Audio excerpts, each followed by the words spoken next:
শক্তিগড় থানার অধীনস্থ বর্ধমান নম্বর 2 ব্লকের অন্তর্গত কুশা গ্রামেই ছিল ঠাকুর পরিবারের আদি বাড়ি। তৎকালীন সময়ে ব্রাহ্মণ আচারে খুশি হয়ে তৎকালীন মহারাজ ক্ষিতিসুর কুশা গ্রামকে উপহার দিয়েছিলেন রবীন্দ্রনাথ ঠাকুরের পূর্বপুরুষ দীননাথকে। তবে রবীন্দ্রনাথ ঠাকুরের পূর্বপুরুষ যারা প্রথম দিকে কুশা গ্রামে বাস করতেন তাদের পদবি ছিল বন্দ্যোপাধ্যায়। ঠাকুর পরিবারের সদস্যরা পুজো অর্চনার মধ্যে থাকতেন বলে তাদের পদবি হয়েছিল ঠাকুর, এবং ঠাকুর বলে অভিহিত করেছেন অনেকেই ঠাকুর পরিবারকে। কুশা গ্রামের মানুষেরা অনেকেই জানেন না রবীন্দ্রনাথের পূর্বপুরুষেরা এখানে বসবাস করতেন বলে জানা যায়। রবীন্দ্র গবেষক মানস বসুর কলম থেকে এর আগেও খবরের শিরোনামে ছিল এই কুশা গ্রামে রবীন্দ্রনাথ এবং তার পূর্বপুরুষদের ঘিরে আরও কিছু রহস্যময় ঘটনা, যেমন দীননাথকে কুশারি বলে ডাকা হতো। এরপরে আস্তে আস্তে রবীন্দ্রনাথ ঠাকুরের পূর্বসূরীরা বিভিন্ন জায়গায় ছড়িয়ে পড়ে বসবাস শুরু করেন। ব্রিটিশদের দেওয়া টেগর উপাধি আজও খ্যাত হয়ে রয়েছে কবিগুরু রবীন্দ্রনাথের নামের সঙ্গে সম্পর্কিত হয়ে, এবং আজও কবিগুরুর নামকে সম্মানিত করে চলেছে বিশ্ববাসী। আসুন এবার শুনে নেব ওই গ্রামের প্রবীণ নাগরিকরা কি জানালেন। আমাদের এই পরপর শোনা কথা, আমাদের এখানে রবীন্দ্র জয়ন্তী পালনও হয়, স্কুল আছে, লাইব্রেরিতে লাইব্রেরিটার নাম কি এখন? লাইব্রেরির নাম হচ্ছে কিশালয় পাঠাগার।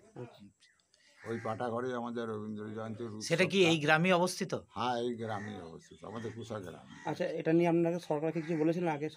সরকারকে বলা বলি বলতে আগে তো সব এত কালচার করতো না। এখন কিছু কিছু মানুষ চেষ্টা করছে যে যদি সেই নথিপত্র কোনো রকমের সরকারের ঘর থেকে বার করে তার একটা কোনো স্মৃতিস্তম্ভ করা যায়।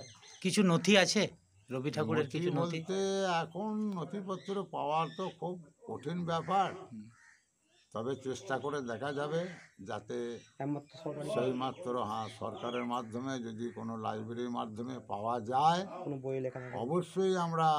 আচ্ছা, সেই সময়কার লেখকের দু একটা লেখকের নাম যারা লিখেছে বলতে পারবো না।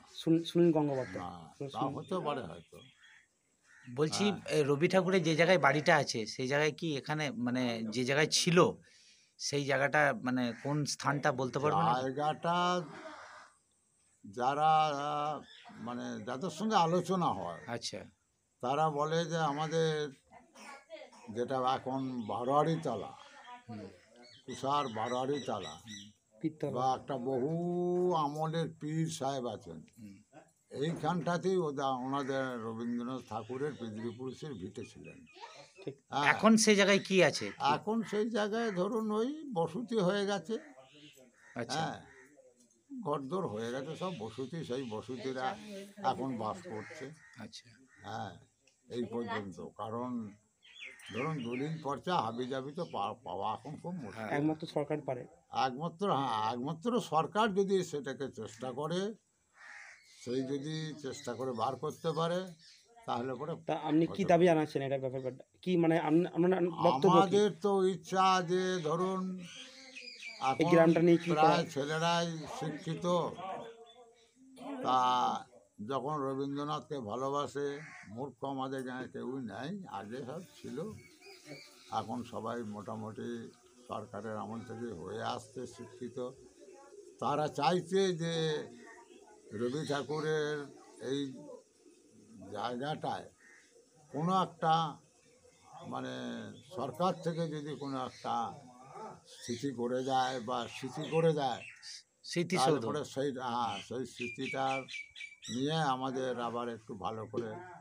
আচ্ছা, আপনাদের নাম হচ্ছে বিনয় মালিক, গ্রাম কুশা, পোস্ট সুকুর, জেলা বর্ধমান।